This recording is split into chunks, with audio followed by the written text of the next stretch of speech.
We've all heard of the hookup culture, and apps such as Tinder have made casual sex more readily available for too many and add pressure to an already difficult temptation. Well, for singles, sincere attempts to connect with others often bring disappointment and heartbreak.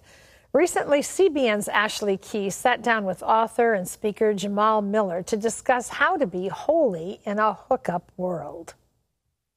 Okay, so Jamal Miller, thank you so much for being with us, for being a part of this campaign. Yes. Unhooked, holy in a hookup world, but we are just getting to the nitty-gritty of what it's like to be a single Christian in today's kind of crazy hookup culture. So thank you for being with us. I'm honored to be here. Thank you guys for having me. I really appreciate it. Of course. Well, let's go back to how you and your wife met and your whole story. Absolutely. So you guys waited to have sex until marriage. We did. Okay, so talk a little bit about that. For sure. And maybe give some advice for people out there who are striving to do the same, but, you know, it's hard in today's culture. It is. Just to kind of give a little bit of the beginning journey for us, my wife had waited, and I also had waited. So when we met, we both made a decision, hey, you're going to really treasure and value one another's decision.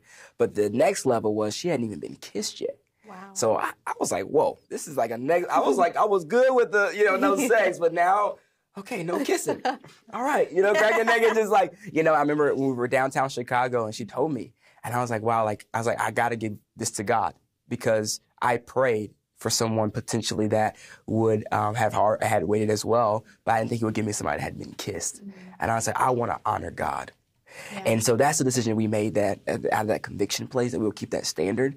And as well, on the practical side, by us saying we want to have sex, forced us to learn each other emotionally, who we were as a person, who we were in our desires, in our likes, in our strengths, and our weaknesses. It causes us to focus on our person versus our pleasure. And I always say it takes two people to protect boundaries. And a lot of times in relationships, it's one person who's fighting to protect it, and the other person is the one trying to get over it.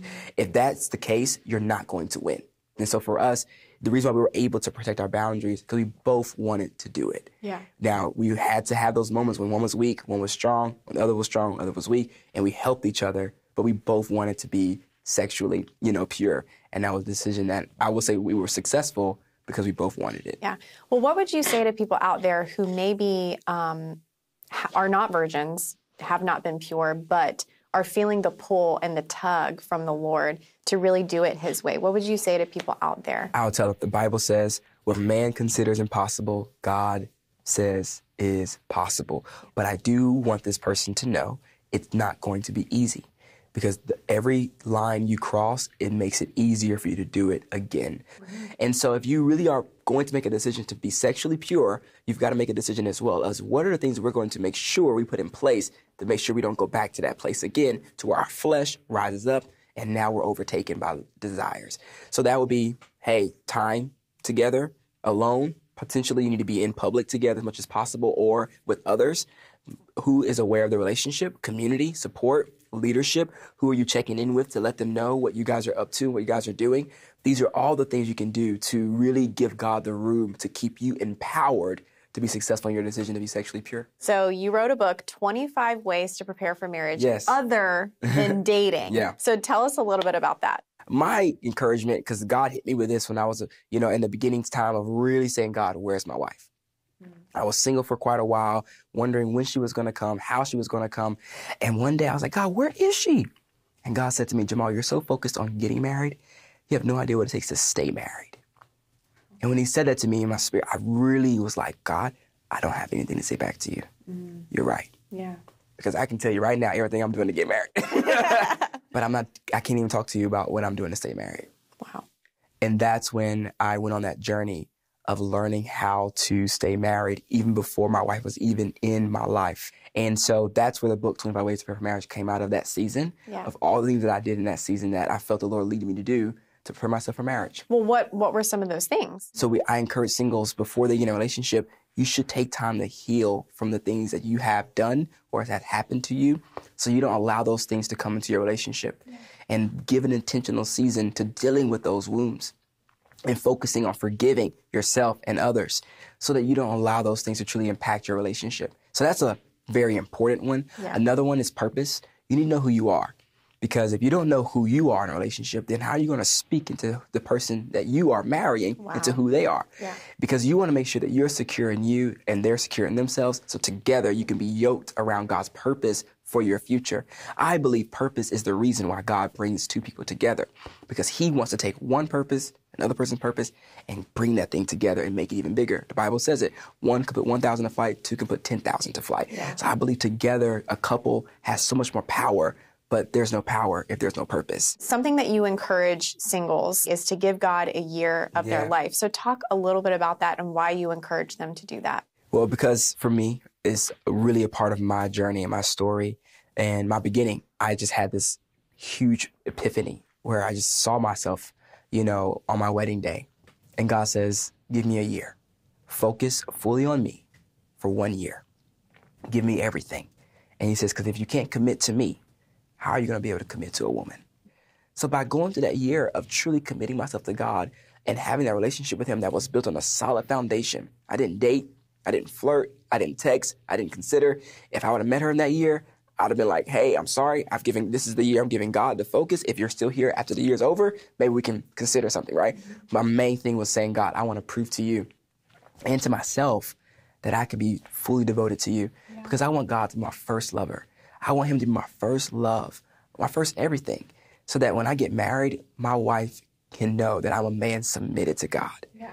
So that was why that year challenge came from the Lord, and it changed the entire trajectory of my life by committing to God for that year. Wow. So CBN's campaign, Unhooked, Holy in a Hookup World. So we have a 40-day devotional where we're asking people to do a 40-day intimacy fast, kind of what you just talked about giving God a year. We're asking people to give him 40 days. I love it. So why do you think it's important for singles to do that? Well, fasting is so powerful because I believe fasting of any kind accelerates you in the thing that God is calling you to do and to accomplish. Because what it does is that you are purging yourself of your desire and you're letting God's desire to begin to take rule and reign in your heart and in your mind. And so whenever you begin to deny yourself, which Paul says in the book of 1 Corinthians, he begins to beat his body into subjection. When you begin to do that, you're literally telling your body, hey, you don't rule me. And that creates a place for self-control. So that's the thing that I would say the intimacy fast is so powerful because naturally you're going to desire certain types of relationships, right? But to learn how to put that thing into subjection and say, no, not this time. You don't need it right now. No flirting, no texting, no calling. Right now, you're going to focus on what you need most, which is more of God and more of others in a healthy way. It's going to give you the ability to now have full control. So when it's time for you to be in a healthy relationship, you can do it the right way. Jamal, thank you so much for being with us. It's been amazing. Yeah, thank you for just being a part of this campaign and sharing your wisdom and advice. So thank you. I appreciate it. It's an honor.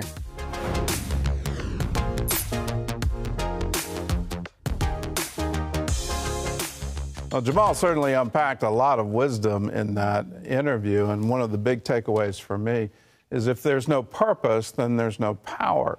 Yeah. And I think that applies to not just marriage, but it will apply to any church, any community, any organization, and any nation. Once you lose the purpose, what are we doing this for? Then you've lost your power. I think many of us would echo in our private lives and conversation that we want God to be number one in our lives. And then, there's then your spouse, then your children, then your job.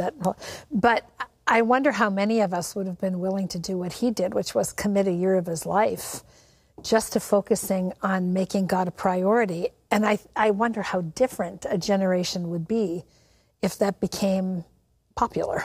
Well, in preparing for this series, I've been married almost 30 years, and so, it's like, what can I learn here? I learned a great deal, and part of it was watching what some other commentators have said. And here's something Brian Head Welch said. He calls himself the metal monk, and he's part of the group Korn. Radical conversion to Christianity. He comes out of extreme rock and roll culture, and his comment was, I can't let my personal pleasure ever interfere with my relationship with God. And boy, that really just caught me. How many times have I felt entitled you know, that this is my time. And you get into the, you know, can I die today? And a lot of us say, well, I really don't feel like it. But the trade-off, if you lose the relationship with God, you've lost more than you can ever possibly imagine when you have that.